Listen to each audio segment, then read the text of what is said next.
और आज ये लड़ाई दो फाटे की लड़ाई है। एक तरफ बाबा साहब भीमराव अंबेडकर के संविधान के पक्षधर जिनकी संख्या 90% से अधिक है, और एक तरफ मनुस्मृति के विधान में विश्वास रखने वाले 10% में भी शायद 3% की संख्या हो। भैया हम तो कहते हैं कि हमें बाबा साहब भीमराव अंबेडकर के संविधान के साथ रहने दो। तुम्ही को स्वर्ग मुबारक है, स्वर्ग में जाओ, 7 जन्मों का तुम्हारे ऊपर जो पाप लगा है उस पाप से मुक्ति पाने का काम करो। हम लोगों को स्वर्ग की जरूरत नहीं है, हम लोगों को भगवानों के भगवान हम लोगों के बाबा साहब भीमराव अंबेडकर हैं, जिन्होंने ओबीसी, एससी, एसटी, माइनॉरिटी सभी जाति धर्म वर्ग संप्रदाय की बहन बेटियों को पढ़ने का, लिखने का, नौकरी में जाने का, सम्मान से जीने का। भैया हम तो कहते हैं कि हमें बाबा साहब भीमराव अंबेडकर के संविधान के साथ रहने दो। तुम्ही को स्वर्ग मुबारक है, स्वर्ग में जाओ, 7 जन्मों का तुम्हारे ऊपर जो पाप लगा है उस पाप से मुक्ति पाने का काम करो। हम लोगों को स्वर्ग की जरूरत नहीं है, हम लोगों को भगवानों के भगवान हम लोगों के बाबा साहब भीमराव अंबेडकर हैं, जिन्होंने ओबीसी, एससी, एसटी, माइनॉरिटी सभी जाति धर्म वर्ग संप्रदाय की बहन बेटियों को पढ़ने का, लिखने का, नौकरी में जाने का, सम्मान से जीने का। अमित शाह के द्वारा दिया गया बयान अंबेडकर अंबेडकर अंबेडकर अंबेडकर लगातार चर्चा का विषय है। तमाम विपक्ष की पार्टियां उस मुद्दे को लेकर के बीजेपी को घेर रही हैं। चिराग पासवान से है, रामदास अठावले से है, नीतीश कुमार से है, चंद्रबाबू नायडू से है। वो भी दलित पिछड़े समाज से आते हैं। उन लोगों की चुप्पी क्यों है? वो लोग इस मुद्दे पर सामने आकर के क्यों नहीं बात कर रहे हैं? इन्हीं सब मुद्दों पर बातचीत करने के लिए मेरे साथ चौधरी लौटराम निषाद जी मौजूद हैं।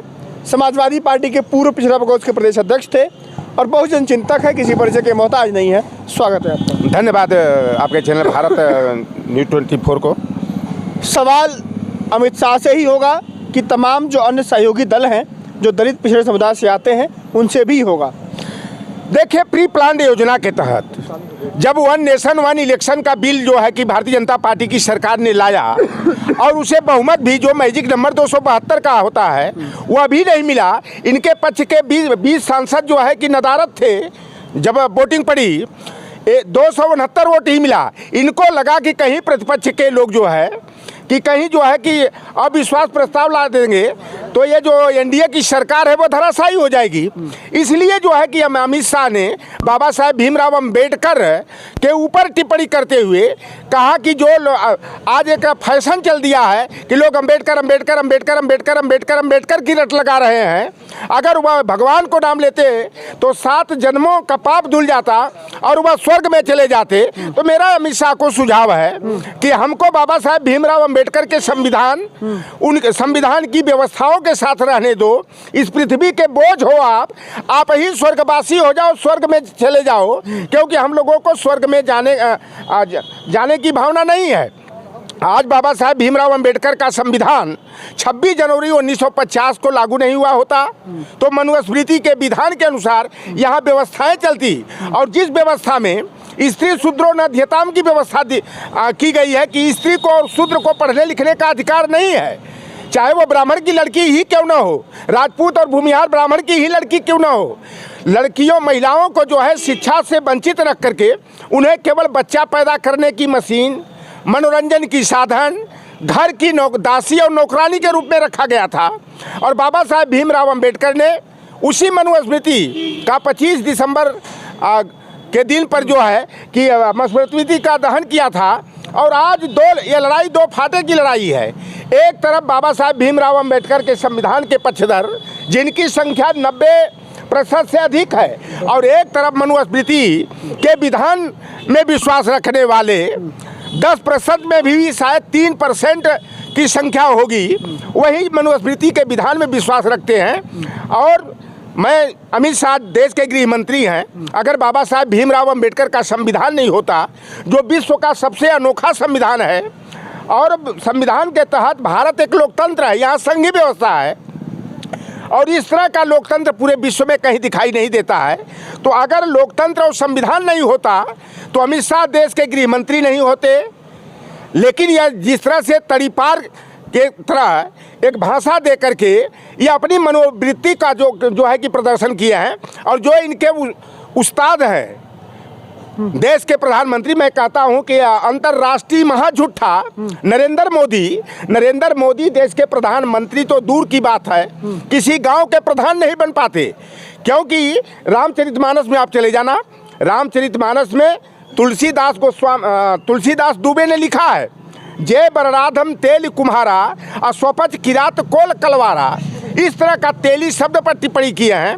और नरेंद्र मोदी पिछड़ों को गुमराह करने के लिए जो है कहते हैं मैं अति पिछड़ी जाति का हूँ, मैं तेली जाति का हूँ। नरेंद्र मोदी 1998 से पहले वह मोड़ जाति के थे, जिसका गुजराती में अर्थ होता है रसूखदार बनिया। लेकिन इन्होंने आरएसएस जैसे 1925 में भारत को हिंदू राष्ट्र बनाने का संकल्प लिया, 100 वर्षों का टारगेट दिया। उसी तरह आरएसएस के इशारे पर एक मदारी को, एक झूठ बोलने में माहिर व्यक्ति को, जो कहता था ट्रेन की बोगियों में मैंने तो चाय बेचा, मेरी माँ तो दूसरे के घर में चौका बर्तन करती थी, मेरी माँ तो झाड़ू पोछा लगाती थी, मैं गरीब माँ का बेटा हूँ, मैं नीच जाति का हूँ, मैं पिछड़ी जाति का हूँ। और 35 बरस तक कटोरा लेकर मैंने भीख मांगा। और बांग्लादेश की जब 1971 में आज़ादी की लड़ाई हो रही थी, तो मैं बांग्लादेश की आज़ादी की भी लड़ाई लड़ा। ऐसे झूठ को आरएसएस के लोगों ने आगे करके मोड़ जाति, घांची तेली होता है, तेली की पर्यायवाची, तेली के उपसर्ग के यानी पहले जोड़कर मोड़ घांची बना दिया। और यही अमित शाह पिछले साल जो है अहमदाबाद में तेलियों का सम्मेलन किए थे, मोदी की जाति का। तो आज देश के तेली को कहते थे लोग, यही मनुवादी कहते थे कि तेली का मुंह सुबह देखने से मौत समझो, मौत के समान कहते थे। आज वही देश के प्रधानमंत्री बना करके इस तरह की अवार्ड बातें करके बाबा साहब भीमराव अंबेडकर के संविधान को कुंद करने का। तो भैया हम तो कहते हैं कि हमें बाबा साहब भीमराव अंबेडकर के संविधान के साथ रहने दो। तुम्ही को स्वर्ग मुबारक है, स्वर्ग में जाओ, 7 जन्मों का तुम्हारे ऊपर जो पाप लगा है उस पाप से मुक्ति पाने का काम करो। हम लोगों को स्वर्ग की जरूरत नहीं है, हम लोगों को भगवानों के भगवान हम लोगों के बाबा साहब भीमराव अंबेडकर हैं, जिन्होंने ओबीसी, एससी, एसटी, माइनॉरिटी सभी जाति धर्म वर्ग संप्रदाय की बहन बेटियों को पढ़ने का, लिखने का, नौकरी में जाने का, सम्मान से जीने का अधिकार दिए। आज यह संविधान नहीं होता तो आज बताइए कि द्रौपदी मुर्मू एक आदिवासी की बेटी आज देश की प्रथम नागरिक हैं, देश की राष्ट्रपति हैं। इससे पहले कोरी बिरादरी का हिंदू जुलाहा जो अनुसूचित जाति में आते हैं, रामनाथ कोविंद को राष्ट्रपति बनाया, मायावती 4 बार मुख्यमंत्री बनी, जयललिता बनी, चाहे ममता बनर्जी हो, उमा भारती हो, तमाम महिलाओं को जो देश और प्रदेश की सर्वोच्च कुर्सी पर बैठने का अधिकार मिला तो वह बाबा साहेब भीमराव अंबेडकर के संविधान से मिला। और मनुस्मृति का विधान तो इन्हें 4 दीवारी के अंदर कैद रखने की व्यवस्था किया था। सवाल क्या विपक्ष में नेता जो लगातार खड़े कर रहे हैं, लेकिन सवाल क्या उनसे नहीं पूछना चाहिए कि जो सत्ता की कुर्सी को संभाले हैं चारों तरफ से, चंद्रबाबू नायडू, नीतीश कुमार, चिराग पासवान, रामदास अठावले, तमाम वो नेता, ये लगता है कि जो 20 सांसदों की कमी खल रही है, भारतीय जनता पार्टी पगला गई कि मेरी सरकार की विदाई होने वाली है। तो ये 20 सांसदों में हो सकता है कि जमीर जाग गया हो, एकनाथ शिंदे के सांसदों का, नीतीश कुमार के सांसदों का, चंद्रबाबू नायडू के सांसदों का। इसलिए बाबा साहेब पर टिप्पणी करके अमित शाह ने एक प्लानिंग के तहत विपक्ष को जो है का ध्यान अविश्वास प्रस्ताव से हटाने का काम किया हो। और मैं फिर भी आपके चैनल के माध्यम से जो छत्रपति साहू जी महाराज के वंशज हैं, वीर शिवाजी के वंशज हैं, बाबू राम स्वरूप वर्मा और राम लखन चंदापुरी के वंशज हैं, अगर इन महापुरुषों का डीएनए शायद जागृत हो जाए तो नीतीश कुमार जी, अनुप्रिया पटेल का तो लगता है आशीष पटेल ने जो है 69,000 शिक्षक पर जो है भारतीय जनता पार्टी की सरकार को, योगी को आईना दिखाने का काम किया। चंद्रबाबू नायडू का और वो रेड्डी का, आंध्र प्रदेश तेलंगाना वाले का जमीर जाग जाए तो यह सरकार की विदाई हो जाएगी। और चिराग पासवान की जहाँ तक बात कर रहे हो आप, देखो प्रहलाद की कहानी जानते होंगे, हिरण्यकश्यप की जानते होंगे। हिरण्यकश्यप की 2 पत्नियां थी, एक निषाद और एक जो है मनु की पुत्री थी। और मनु की पुत्री से प्रहलाद पैदा हुआ था।